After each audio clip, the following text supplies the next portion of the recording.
Lions club of Contai আয়োজনে বিজয়া সম্মেলনী 2025-এ আপনাদের সকলকে শ্রদ্ধা ও নমস্কার জানাই। রাজশেখর বসুর একটি ছোট গল্প অবলম্বনে আজকের শ্রুতি নাটক শূর্পনখার প্রেম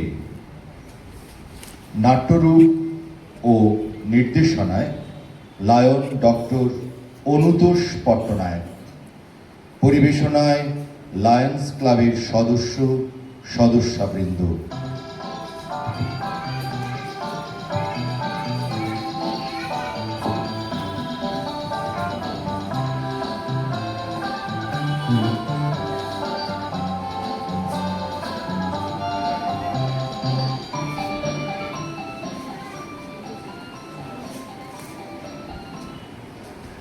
ওরে ও ভ্রমরা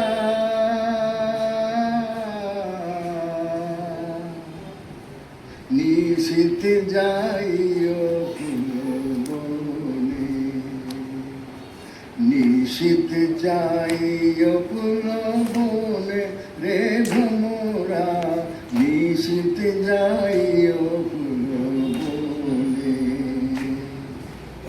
জ্বালায় চাঁদের বাতি, জেগে রবো সারা রাতি গো। জ্বালায় চাঁদের বাতি, জেগে রবো সারা রাতি গো। আমি কব কথা, আমি কব কথা শিশিরের সনে রে ভ্রমরা, নিশীথে যাইও বনে, নিশীথে যাইও বনে রে ভ্রমরা, নিশীথে যাইও বনে। আমাকে সারা রাত জাগিয়ে রেখে আমার বাতি নিভিয়ে দিয়ে উনি এখন চাঁদের বাতি যাচ্ছে। আচ্ছা দাদা, তোমার কাণ্ডজ্ঞানটা কবে হবে বলো তো? আরে আরে শূর্পনখা যে, আরে আয় আয়, তা কি ব্যাপার এত রাগ রাগ ভাব? তা রাগ হবে না? কোন আক্কেলে তুমি আমার অমর সুদর্শন স্বামী দানবরাজ বিদ্যুৎ জীবকে মেরে ফেললে? সেখানে তোর বর বিদ্যুৎ মরে গেছে? আরে ওরে কে মারলো, কবে মারলো? আর ন্যাকামি করো না দাদা। আমার শ্বশুর বংশ কালকীয় দৈত্যদের সঙ্গে তুমি যুদ্ধ করনি? ওই যুদ্ধেই তো তোমার জামাইকে মেরে ফেললে। মেরে ফেলেছি নাকি? ভুল করে চিনতে পারিনি বুঝলি, ভুলে মেরে ফেলেছি। তোর বর জানলে কি আর মারতাম নাকি? নো নো নো দাদা, এসব বললে চলবে না। সেদিন কিন্তু তুমি বড্ড মাল টেনে যুদ্ধে গিয়েছিলে। ও মালের ঘরে তুমি যাকেই সামনে পেয়েছো তাকেই মেরে ফেলেছো। দেখ খবর, নেহাত তুই আমার মাস্টাতো ভাই, নইলে এক চড়েই তোর মুন্ডু ঘুরিয়ে দিতাম। আরে বোনটা সদ্য বিধবা হয়ে এলো, কোথায় তাকে সান্ত্বনা দিবি না আমারই মিস্টেক ধরছিস। বলছি ভিড়ের ভিতর চিনতে পারিনি। এসব বললে চলবে না। কতবার ও চিৎকার করলো, ওরে শালা মেরেও না, শালা মারিস না, মারিস না, শালা মারেও না। ওহো, ওই মালটা। আমি ভাবলাম আমাকে শালা বলে গালাগালি দিচ্ছে, তাই ছেড়ে দিলাম। যাকে যাকে ভালোই হয়েছে। ওরে সুপু, আরে একটা স্বামী গেছে, 10টা স্বামী আসবে। আরে নে, মন খারাপ করিস না, নে বস বস বস, এই একটু ছোলা ভাজা খা। আরে ও ভাই ছড়, আরে বোনটাকে একটু বোঝা না। সপু, ও সপু, আর কাঁদে না, কাঁদে না, কাঁদে না। স্বামী মরলে কেউ এত কাঁদে নাকি? ওরে বেঁচে থাকলে স্বামীর অভাব কি? তোর ওই স্বামীটাকে ভিড়ের ভেতর না দাদা ঠিক চিনতে পারিনি, ভুলে মেরে ফেলেছে। হ্যাঁ, ও শালা শালা বলে চিৎকার করছিল বটে, তবে জানিস তো সব সময় শালাকে লোকজনের মাঝে শালা বলতে নেই, প্রেস্টিজে লাগে না। দাদার স্বভাবটা না বড় গোলমেলে। অমন যে দাদা কুবের কত কষ্ট করে ভগবান বিষ্ণুর কাছ থেকে লঙ্কাটা ছাড়িয়ে নিয়েছিল, তাকেও দাদা লঙ্কা ছাড়া করে ওই হিমালয়ের ওপারে পাঠিয়ে দিল। হ্যাঁ, আর এখন না, হ্যাঁ, নিজের ভগ্নিপতিটাকেও জমের বাড়ি পাঠিয়ে দিলে। সত্যি দাদা, তোমার স্বভাবটা না পাল্টাও, স্বভাবটা পাল্টাও, ক্যারেক্টারটা আগে ঠিক করো দাদা। দেখো কাণ্ড, আরে কার সঙ্গে কার তুলনা? ওরে, কুবের হলো আমাদের বইমাত্র দাদা, আর তুই হলি আমাদের 3 ভাইয়ের একমাত্র বোন। যাকে যা হওয়ার হয়ে গেছে। এই ধর, তুই শুকুর জন্য একটা ভালো করে বর জোগাড় করে দে তো। এই হলো টু দি পয়েন্ট কথা, একেবারে দাদার মতো কথা। ওরে শুকু, স্বামী গেলে স্বামী আসবে রে, দাদা গেলে দাদা আসবে না। চল, তোকে ভালো দেখে একটা বর জোগাড় করে দিই। আমি 14,000 সৈন্য নিয়ে দণ্ডকারণ্যে যাচ্ছি, তুইও আমাদের সঙ্গে চল। আরে ওখানে কত রাজরাজরা শিকারে আসে, কত মুনি ঋষি তপস্যা করছে, আর দেখে শুনে ভালো দেখে একটা বেছে নেই। কি কথা, চল চল চল। হ্যাঁ হ্যাঁ, ঘুরে আয়, ঘুরে আয়, একটা চেঞ্জও হয়ে যাবে। তারপর দেখে শুনে একটা জামাইও ধরে নিয়ে আসিস। আর হ্যাঁ, এই সঙ্গে তোর ওই ভাইঝি মানে বিভীষণের মেয়ে পুষ্কলা, ওকেও নিয়ে যাস। সে আবার তোর খুব নেওটা তো। সে পুষ্কলা যাচ্ছে যা, কিন্তু দাদা আমি আমার সখী ভোম্বলাকেও নিয়ে যাব। আরে হ্যাঁ রে বাবা, হ্যাঁ, সঙ্গে আমার শালা জম্ভল, ওকেও তোদের সঙ্গে দিয়ে দেবো। তোদের সঙ্গে সব সময় থাকবে, ভালো সিকিউরিটিও হবে। দাঁড়া, আমি এক্ষুনি জম্ভলকে ডাকছি। এই জম্ভল, ও জম্ভল, এই, এসো, এসো, এসো। দিদি, আমি এসে গেছি। আমিও এসে গেছি। আমরা পাশের ঘর থেকে সব শুনেছি। এবার চলো আনন্দ করে খড় দাদার সঙ্গে তোমাদের ভালো করে দণ্ডকারণে বেরিয়ে নিয়ে আসি। আর কেঁদো না গো দিদি রানী, স্বামীর জন্য তো মন খারাপটা করে না। আমি তো দণ্ডকারণ্যে যাওয়ার জন্য নাম শুনি আনন্দে লাফাচ্ছি। সে মুখ পুরি পুষ্কলাটা কোথায় গেল বলো তো? সেই কখন থেকে কখানা পান সেজে আনতে বলেছিলাম। পিসি পিসি পিসি, এনেছি গো এনেছি, তোমার পান সব গুছিয়ে এনেছি। দেখো তোমার জন্য কত পান সেজে এনেছি। মুক্ত পোড়া চুন, কেরল দেশের খয়ের, ঘিয়ে ভাজা সুপুরি, আর তুমি যে সব মশলা ভালোবাসো তার 33 রকম দিয়েছি। এবার চলো সবাই মিলে নাচতে নাচতে দণ্ডকারণ্যে যাই। তোমার জন্য একটা ভালো পিসেমশাই খুঁজে নিয়ে আসি।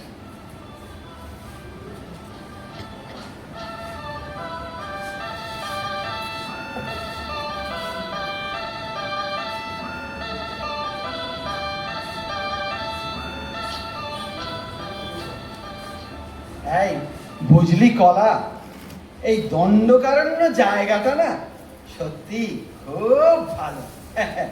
বিশেষ করে এই জনবসতি অঞ্চলটা দারুণ দারুণ। জায়গাটা ভালো, কিন্তু তোমার সব কথা তো মিলছে না। তা রাজা টাজা তো বিশেষ চোখে পড়ছে না, মুনি ঋষিও খুব কম। আরে না না না, আছে আছে, অনেক আছে। সব বেটা রাক্ষসের ভয়ে জঙ্গলের ভেতরে লুকিয়ে আছে। তুমি কোনো টেনশন করো না তো, আমার উপর ছেড়ে দাও, তোমাকে সব দেখিয়ে দেবো। তবে খাবার জিনিসের অভাব নেই পিসি। বিস্তর আম, কাঁঠাল, কলা, নারকেল, মধু, নানা জাতের হরিণও আছে। কত খাবে? খাও না, খাও। পিসি ও পিসি, তুমি লিচি খেয়েছো? দেখ পুষি, আমার বাপ মহামণি বিশ্রবা, বাবা ঋষি খাওয়া একেবারেই পছন্দ করতেন না। ছোট লোক রাক্ষস যারা আছে তারাই ঋষি টিসি খেতে ভালোবাসে। দিদিরা হলেন গিয়ে মানে রাজবংশ। ওসব অখাদ্য কুখাদ্য খাওয়া তোমার দাদু খুব একটা পছন্দ করতেন না। তবে ভাইঝির কাছে মিথ্যে কথা বলো না। তুমিও বারমাটিক ঋষি খেয়েছো দিদি, বলো ঠিক কিনা? দেখিস তোর বাপ বিভীষণ দাদার কাছে আবার ঠুকলি কাটিস না।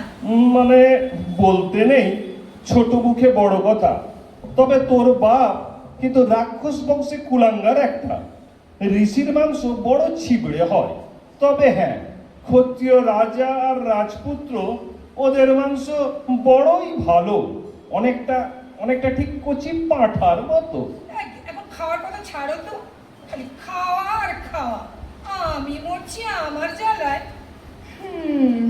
এই কদিনে দিদির জন্য ভালো দেখে একটা বড় জোটাতে পারলাম না। বেশিরভাগই তো বুড়ো হাবড়া, মাথায় জটা আর এক মুখ দাঁড়ি গোঁফ। দাড়ি গোপ থাকলে প্রেম করা যাবে না, না পিসি? তুই থাম। ও জঙ্গলদা, তুমি যে সেদিন বলেছিলে গোদাবরী নদীর ধারে কোনো একটা ভালো ঋষি দেখেছো। দারুণ দেখতে গো, মুদগল নামটা। আজই চলো, গোদাবরী নদীর ধারে কুটির বানিয়ে তপস্যা করছেন। চলো আজই তোমাদের দেখিয়ে আনি। চলো না পিসি, চলো আজ বিকেলেই পিসে মশাইকে দেখে আসি। খুব সুন্দর করে তোমাকে সাজিয়ে দিই। চোখে কাজল, কপালে তেলাপোকার টিপ, ঠোঁটে তেলাকুচোর রং, খোপায় শিমুল ফুল, কানে ঝুমকো জবা, আর গলায় 7 নৌরি মুক্তোর মালা। উফ, তার সঙ্গে সোনালি কাজ করা নীল রঙের শাড়ি, গা ভরা সোনার গয়না। দেখলে না মুদগল ঋষির মন্ড ঘুরে যাবে। তোরা না বড্ড ফাজিল হয়েছিস।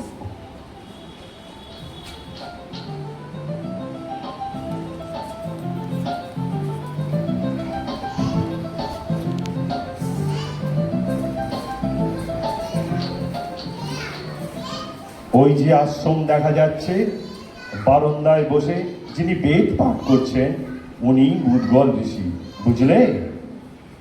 যাও সখী, এবার গিয়ে ভালো করে পঞ্চস্বরে বিদ্ধ করো। ওরে ভুলি, এ যে আমার আগের বরটার থেকেও দেখতে অনেক ভালো রে।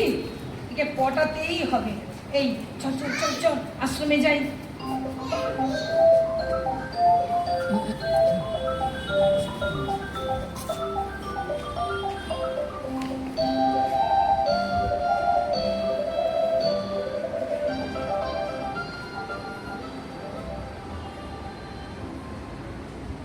ভদ্রে, আপনারা কারা?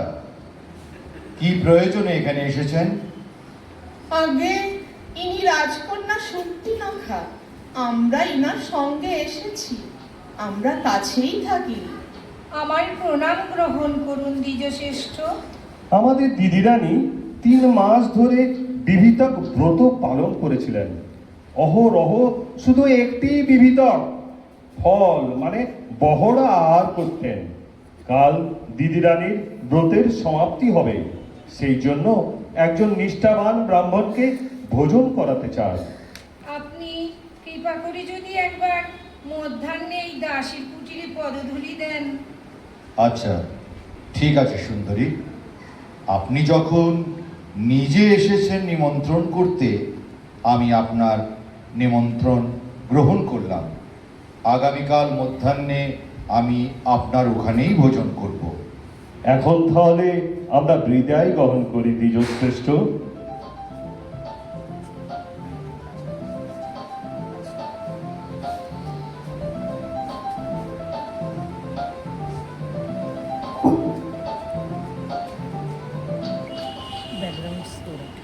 ও পিসি, ভোম্বলা পিসি তোমার নাম শক্তিনখা বললো কেন? আমি বলে দিয়েছিলাম, আসলে সুর্পনখা নামটা ভদ্রলোকের কাছে বলতে ইচ্ছে হলো না।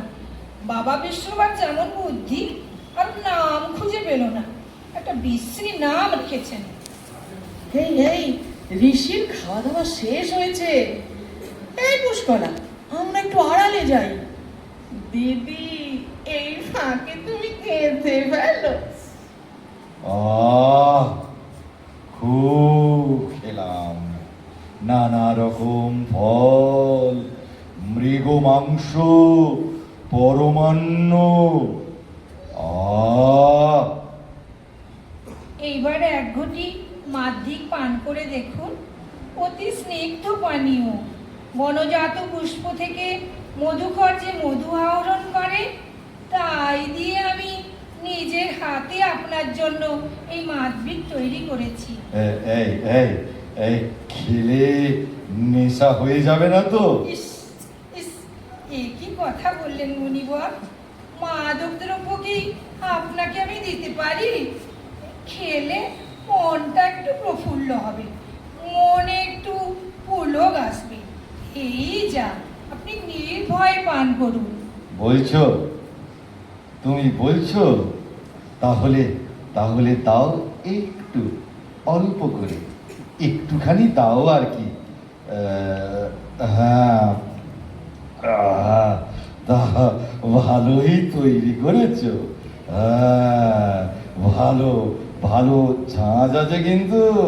তা বেশ, তা বেশ। আর একটু আছে নাকি? আছে ওই কি, নইলে আর কই কি। তবে ওভাবে ঢক ঢক করে খাবেন না, একটু রসিয়ে রসিয়ে খান, জমবে ভালো। মাত্র তো 3 ঘটি খেয়েছেন মুনিবর। এই, না না না না, এই শোনো শোনো শোনো, এই 5ম ঘটি হয়ে গেলে না, আমাকে একটু মনে করিয়ে দিও। আরে বিলক্ষণ বিলক্ষণ, এটা কি বলতে হবে নাকি? আপনি ওটা আমার উপর ছেড়ে দিন। আপনি টানতে থাকুন তো, টেনে যান। এত তপস্যা করার ধকল, একটু রিল্যাক্স করুন তো। ও দিদি, ঋষির চোখ বেশ লাল হয়েছে কিন্তু। নাকের ডগায় গোলাপি রং, ঠোঁটে একটু বোকা বোকা হাসি ফুটেছে, হাতও বেশ কাঁপছে। একেবারে মহেন্দ্রক্ষণ। এখনই একে পটিয়ে ফেলো পিসি। এই এই তোরা একটু যা দেখি। মুনিবর, আপনার কাছে না আমার একটা নিবেদন ছিল।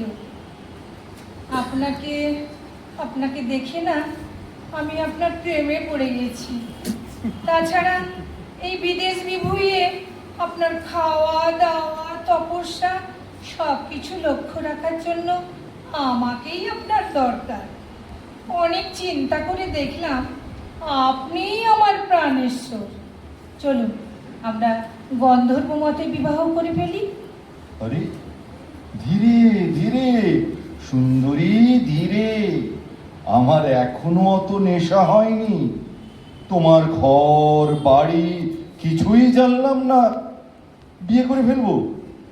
তুমি অবলা নারী, তোমার সম্বন্ধ তোমার বাবা মা করবেন। আমার বাবা মা না থাকারই মতো, তারা আমার খোঁজও নেন না। আমার আসল পরিচয় তবে শুনুন, আমি হচ্ছি লঙ্কেশ্বর রাবণের বউ। তুমি সেই শূর্পণখা? ও তুমি যতই রূপবতী হও, রাক্ষসীকে আমি বিবাহ করব না। আমি জানি শূর্পণখা অতি ভয়ঙ্করী। নিশ্চয়ই নিশ্চয়ই তুমি মায়ারূপ ধারণ করে এসেছো। তোমার ভয় নেই গো, ভয় নেই। এই সুন্দরী রূপেই আমি সর্বদা তোমাকে দর্শন দেব। কেবল রাত্রিতে শোবার সময় একটু রূপসজ্জা বর্জন করব, নইলে আমার আবার ঘুম হবে না। আলো নিভিয়ে অন্ধকারে আমি তোমার পাশে শোব, হলো তো? তোমাকে বিশ্বাস কি? হ্যাঁ, কি বিশ্বাস তোমাকে? তোমার যদি আবার রাত্রে খিদে পায়, তখন হয়তো আমাকেই খেয়ে ফেলবে। আরে না না, কি যে বলো না, যাকে তাকে আমি খাই না। আর নিজের স্বামী তো স্বামীর কাছেই একবারে অখাদ্য। কথা শোনো মুদগল, আমাকে বিয়ে করলে তুমি অতুল ঐশ্বর্য পাবে। দশানন রাবণ, যার ভয়ে এই ত্রিভুবন কাঁপে, মহাকায় মহাকাল কুম্ভকর্ণ আর ধর্মপ্রাণ বিভীষণ, এই 3 জনকে তুমি শ্যালক রূপে পেয়ে ধন্য হবে। ঠিক আছে, ঠিক আছে, আমি কুটিরে গিয়ে চিন্তা ভাবনা করি, তারপর তোমায় খবর দিচ্ছি। এখন আসি। হ্যাঁ, বুঝেছি। যত সাদাসিধে ভেবেছিলাম তত সাদাসিধে তুমি নও, রীতিমতো ঘুঘু, ভারী একগুঁয়ে তো। আমাকে নেহাতি অবলা মেঠাওরেছ না? তবে দেখো, আমার আমার গলাটা টিপে ধরছো কেন? আরে ছেড়ে দাও, ছেড়ে দাও, মরে যাবো। আরে ছেড়ে দাও সুর্পনখা। বলো বলো, আমাকে বিয়ে করবে কিনা? তাহলে এই দিলাম। ছাড়ো, মরে গেলাম যে। আরে নিঃশ্বাস বন্ধ হয়ে আসছে, ছেড়ে দাও। বলো বিয়ে করতে রাজি আছো? বলো। মরে গেলাম, ছাড়ো সুর্পনখা, ছাড়ো। বলো প্রাণেশ্বর হতে রাজি আছো? রাজি রাক্ষসী, তুমি আমার প্রাণেশ্বরী। গুড বয়, তাহলে ওই কথাই রইল। আজই রাত্রি প্রথম লগ্নে আমাদের বিবাহ। আর একটা দিন অপেক্ষা করো প্রিয়। আমার গলার ব্যথাটা একটু কমুক। কাল আমার গুরুদেব মহর্ষি রবীন্দ্রনাথ সহ মহর্ষি অশোক এবং মহর্ষি তর্পণ আসছেন। তাদের অনুমতি এবং আশীর্বাদ নিয়ে আমি তোমাকে বিবাহ করব। বেশ বেশ বেশ, তাই হবে। কিন্তু খবরদার, যদি তুমি ওই সত্যভ্রষ্ট হও, তবে কিন্তু আমার জঠরে যাবে, সেখান থেকে সোজা নরকে।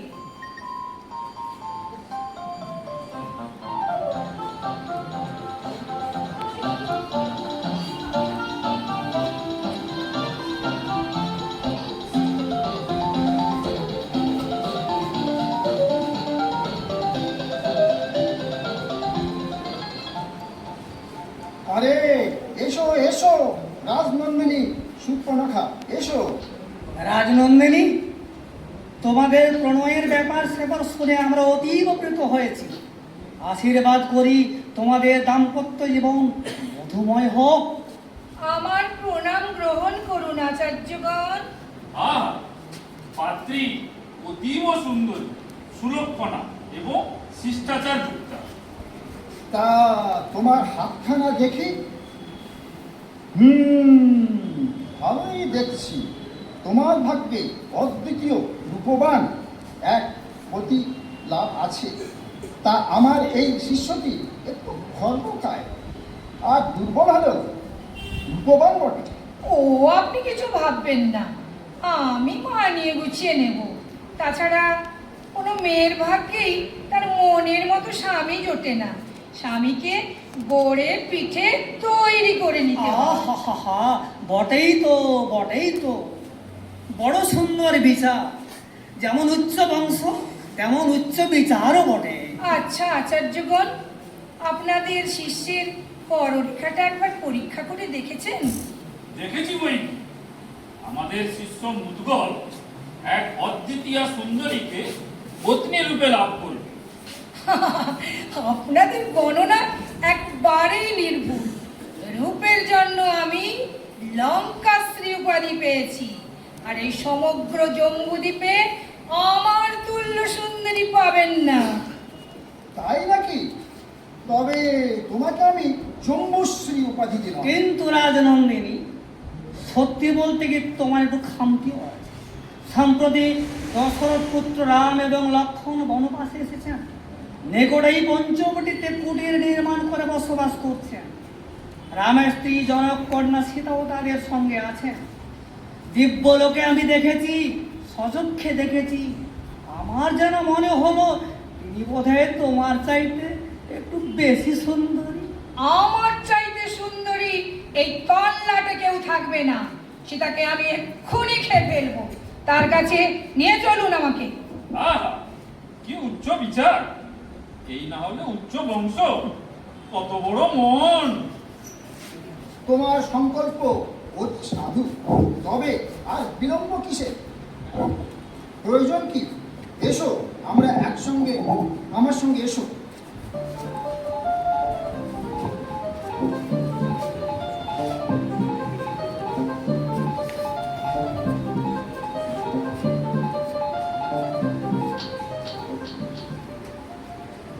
এসো শূর্পণখা, এইখানে বনের আড়াল থেকে লুকিয়ে দেখো, ওই যে কুটেরে দাওয়াতে বসে তরকারি কাটছে, সেই হলো সীতা।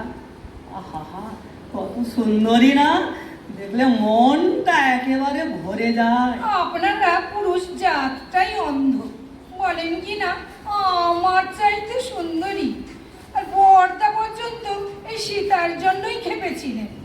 আরে দাঁড়ান দাঁড়ান, একটু সরুন তো দেখি। হরি হরি, ও ও কে আসছে? দুর্বাদল শ্যাম, ধনুর্ধর, রূপবান যুবা। আরে পিছনে পিছনে আরেকজন সুদর্শন যুবক, মুনিবর। এরাই কি রাম লক্ষ্মণ? ও পিসি, দেখেই তোমার মুন্ডু ঘুরে গেল নাকি? উফ, কি রূপ গো! মানুষ যে এত সুন্দর হয় পিসি, আমার জানাই ছিল না। ও আর আমার দেখার দরকার নেই। আপনাদের শিষ্য মুদগল ক্যান্সেল। আমি সীতাকে এক্ষুনি খেয়ে নিচ্ছি। রামকেই আমি আমার পতিত্বে বরণ করব। রামের কাছে মুদগল নস্যি নস্যি। আপনাদের শিষ্য একটা মরকট। ছি ছি, রাক্ষসী, ও কথা বলতে নেই। তুমি যে ওর বাগদত্তা। কিসের বাগদত্তা? আমি কোনো কথা টথা দিইনি, আপনার শিষ্যই দিয়েছিল। তা ওর গলা টিপে ধরতে প্রাণের ভয়ে প্রাণেশ্বরী বলেছি। আমি এসে গেছি, আমি সব শুনে নিয়েছি, যা বোঝার বুঝে গিয়েছি। আপনারা তাহলে আসুন, কেমন? আমাদের এখনো অনেক কাজকর্ম বাকি। তাহলে ওই কথাই রইল, পরে দেখা হবে। দিদি, তুমি সোজা রামের কাছে চলে যাও। আমরাও সঙ্গে যাই, তোমাকে একটু তুলে ধরি, নইলে তুমি নিজের পরিচয় কি করে দেবে? হ্যাঙ্গা লাগবে না? পিসি, লক্ষণটাও কি সুন্দর দেখতে। তুমি রামকে পটাও, আমি লক্ষণকে ম্যানেজ করে নিচ্ছি।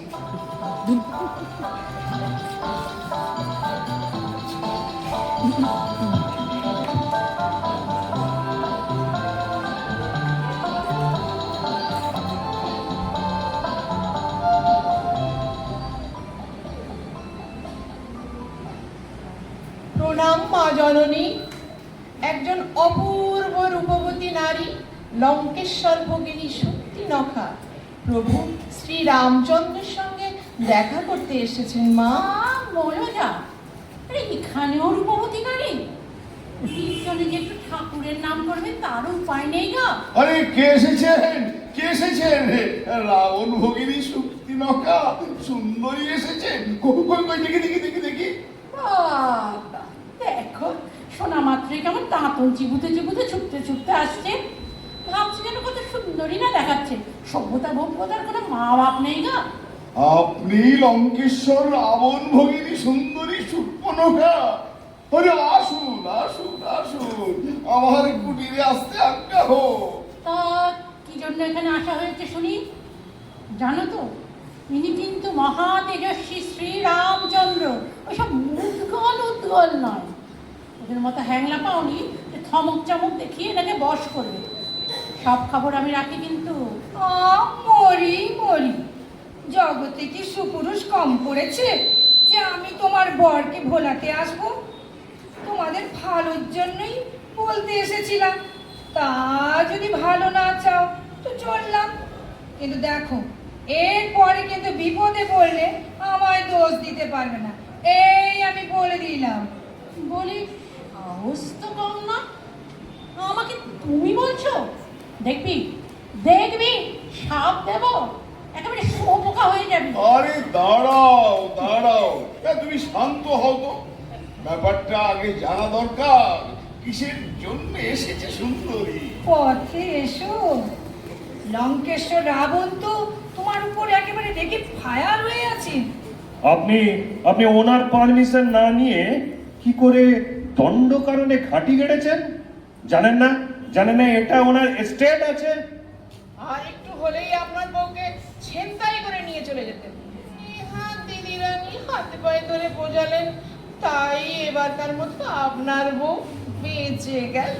দেখো সুন্দরী, আমি দেবতা মানুষ রাক্ষস কাউকে গ্রাহ্য করি না, তবে লঙ্কেশ্বর রাবণকে আমি একটু শ্রদ্ধা করি, কারণ উনি জ্ঞানী, শিবভক্ত এবং সৎব্রাহ্মণ।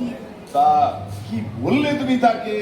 বললুম অবোধ বালক নতুন বউয়ের কাছে হিরো সাজতে গিয়ে বাপের কথায় পুরো রাজ্য ছেড়ে দিয়ে বনে চলে এসেছে। এখন মনে মনে পস্তাচ্ছে। ওকে এবারটার মতো ক্ষমা করে দাও পিসি। দাদা নেশার ঘরে আমার বরটাকে ফালতু ফালতু মেরে ফেলেছে তো, তাই আমার কথা আর ফেলতে পারলো না। বললো ঠিক আছে, ও যদি তোকে বিয়ে করে আমার ভগ্নিপতি হয় তবে মাপ। আহা, শ্রী রাধিকে চন্দ্রাবলী, কাকে রেখে কাকে ফেলি। বটে বটে। আচ্ছা এই ব্যাপার না, কে কাকে রাখে আর কে কাকে ফেলে দেখাচ্ছি, এক্ষুনি দেখাচ্ছি। তাহলে ব্যাপারটা ক্লিয়ার হয়ে গেছে সবার কাছে। আমাদের কোনো ব্যাপার নেই, শুধু আপনার জন্যই তো দিদির কষ্ট করে এখানে আসা। অতএব বাঁচতে যদি চাও আমার পিসিকে এক্ষুনি বিয়ে করে তুমি আমার পিসে মশাই হও। দিদি রংটা কিন্তু তেমন খোলতাই নয় গো, আর টাকা পয়সার আশা ছেড়েই দাও। মানিয়ে গুছিয়ে নিতে পারবে তো?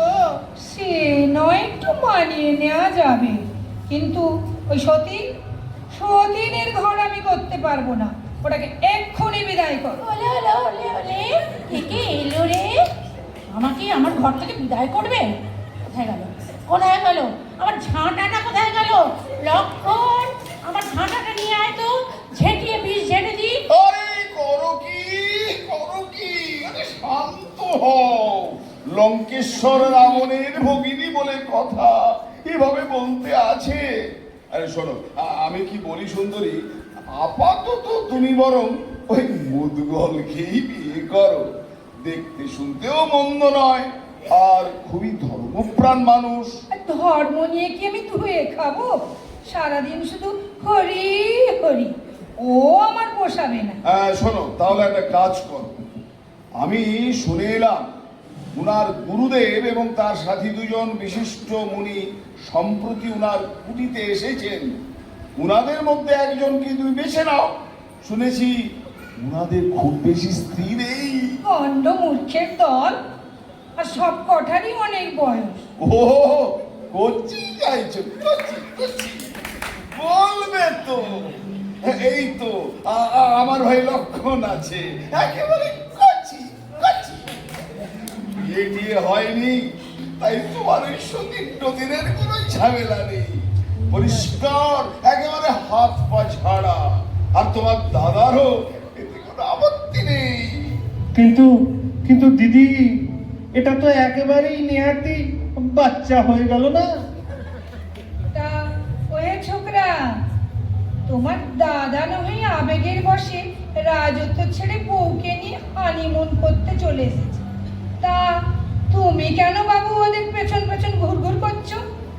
কাবাব মে হাত দি। ব্যাপারটা কিন্তু একটু গোলমেলে ঠেকছে দিদি। দেখুন, আমি দশরথ পুত্র রামচন্দ্র অনুজ লক্ষণ। সীতা দেবী আমার জ্যেষ্ঠ ভাতৃজায়া, পূজনীয়া বধূ ঠাকুরানী। আমি তাদের সেবাদাস মাত্র। এই শোনো, কাছে এসে তো দেখি, একটু ভালো করে দেখি। মন্দ নয়, চলবে। তা ওই ছোকরা, তোমার আবার আমাকে দেখে ভয় করছে না তো? শুনেছি তোমার দাদা রামচন্দ্র আবার নাকি একটা অবতার, নারায়ণের অংশে জন্মেছেন। তা তুমিও আবার ওইসব অবতার টবতার নয় তো? না, কি যে বলেন, আমার কি সে ভাগ্য আছে? 10 অবতারের তালিকায় শ্রী রামচন্দ্র চান্স পেয়েছেন, আমার টিকিট জোটেনি। যাকে সে কথা বাদ দিন, এখন কাজের কথায় আসি। দাদা যখন আদেশ করেছেন, তখন আমি না বিয়েতে রাজি। কিন্তু ভদ্রে আমাকে দিয়ে কি আপনার কাজ চলবে? তা মন্দ কি, চালিয়ে নিতে হবে আর কি। তা চলো না একটু আড়ালে যাই, দু একটা পার্সোনাল কথা বলি তোমার সঙ্গে। আগে ভাগে একটু বলে নি। আহ, সে তো অতি উত্তম প্রস্তাব, একেবারে আমার মনের কথা। দেখো, আমার সঙ্গে না তোমার খুব মনের মিল হবে। চলো চলো, আমরা দুজনে ওদিকটায় একটু আড়ালে যাই।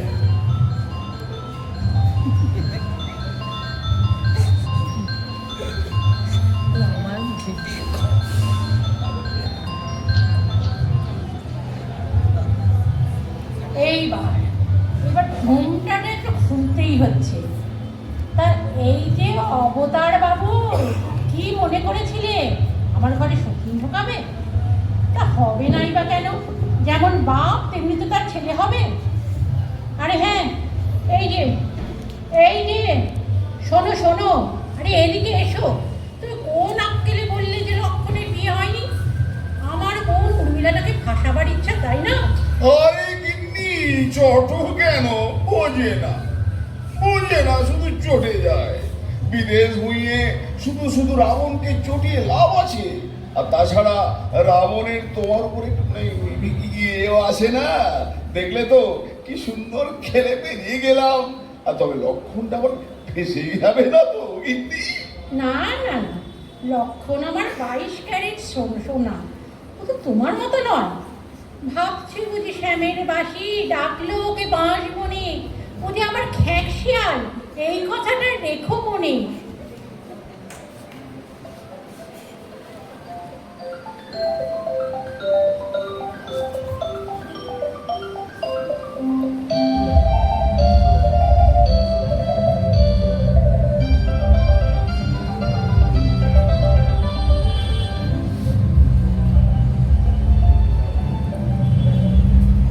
সত্যি বলতে কি, তোমার রূপের কাছে না আমি কিছুই না। বিশেষ করে তোমার ওই নাকটা, মনে হয় আলগোছে থুতনিটা ঠেকিয়ে দিয়ে একটা চুমু খাই। ও বাবা, সে আবার কিরকম? চুপ না, থু, কিছুই বুঝতে পারলাম না। এই ভারী দুষ্টু মেয়ে। তাহলে চলো না আরেকটু বনের ভিতরে যাই। চলো চলো। ওরে লক্ষণ হারামজাদা, কি করলি রে? রেমু বদমাস, তোর সর্বনাশ হবে রে, সর্বনাশ হবে।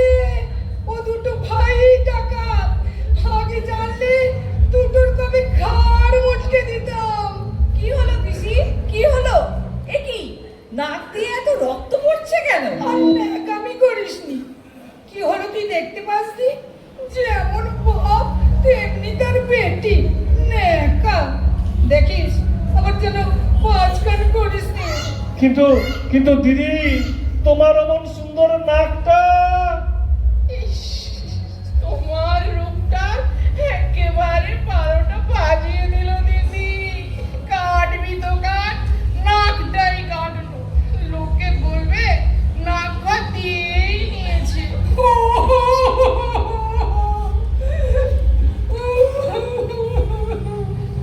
ও পিসি, রাক্ষস ছলাৎকারু খুব ভালো কারিগর। যুদ্ধের সময় ইন্দ্রজিতের কথাই সে মায়া সীতা করেছিল। ওকে বলো না প্লাস্টিক সার্জারি করে একটা ভালো কাঠের নাক বানিয়ে দিতে। না হলে তোমার প্রেস্টিজের একেবারে আকুপাংচার পিসি। বেটা লক্ষণ হতচ্ছাড়া, তুই হতচ্ছাড়া, তোর দাদা হতচ্ছাড়া, তোর 14 পুরুষ হতচ্ছাড়া। সর্বনাশ হবে রে, সর্বনাশ হবে রাম, সর্বনাশ হবে। তোর বউয়ের সর্বনাশ হবে। আমার নাকটা কেটে দিবি রে, হতচ্ছাড়া লক্ষণ। নাচেন ভালো সুন্দরী গো, বাঁধেন ভালো চুল। নাচেন ভালো সুন্দরী গো, বাঁধেন ভালো চুল। হেলিয়া দুলিয়া করে নাকে চড়ে ফুল বালা, হেলিয়া দুলিয়া করে নাকে চড়ে ফুল। ওরা নাচতে শুনেছি সোহাগ চাঁদ বদনে ধনি, নাচো তো দেখি সোহাগ চাঁদ বদনে ধনি, নাচো তো দেখি। বালা নাচো তো দেখি, বালা নাচো তো দেখি, বালা নাচো নাচো তো দেখি সোহাগ চাঁদ বদনে ধরি নাচো তো দেখি সোহাগ চাঁদ বদনে ধরি নাচো তো দেখি। ধন্যবাদ, খুবই আনন্দ পেয়েছেন, আমরা বুঝতে পেরেছি। এই ধরনের আমরা বিজয় সম্মেলনীতে আমরা আনন্দ নিয়ে যাব। আমরা এখানে আমাদের নাটক পরিচয় করে দিই সবার আগে। আমাদের রাবণ অভিনয় করেছেন নাম্বার 1 লায়ন রবীন্দ্রনাথ দাস। রামের ভূমিকায় বলেছিলেন আজকে সঞ্চালক আচ্ছা তরুণ মহাপাত্র লায়ন। উপস্থিত সীতার ভূমিকায় লায়ন ডক্টর নন্দিতা পট্টনায়ক। পুষ্কলায় ভাইজি বিভীষণের মেয়ে মৌ প্রামাণিক, লায়ন মৌ প্রামাণিক। ভোমরা সুর্পনাখার সখা, সেই ভূমিকা অভিনয় করলেন লায়ন শ্রীজাতা মাইতি দাস। মুদ্গল ঋষি লায়ন সোমনাথ দাস। লক্ষণ ভাই রয়েছেন লায়ন শান্তনু গিরি। 3 জন ঋষি যারা এসছেন, লায়ন রমেন্দ্রনাথ, তার নামই ঋষির নামই হচ্ছে রবীন্দ্রনাথ, সুতরাং উনিও রবীন্দ্রনাথ দাস। ঋষি তর্পণ বাবু, ঠিক আছে, প্রেসিডেন্ট।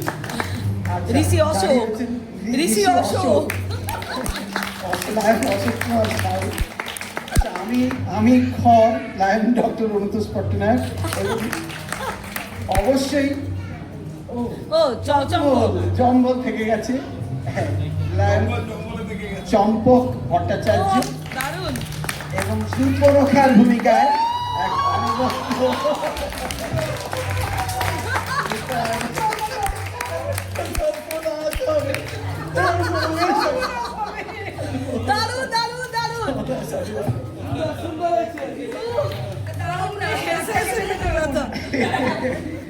নমস্কার সবাইকে। দিয়ে যাও। আমরা এখানে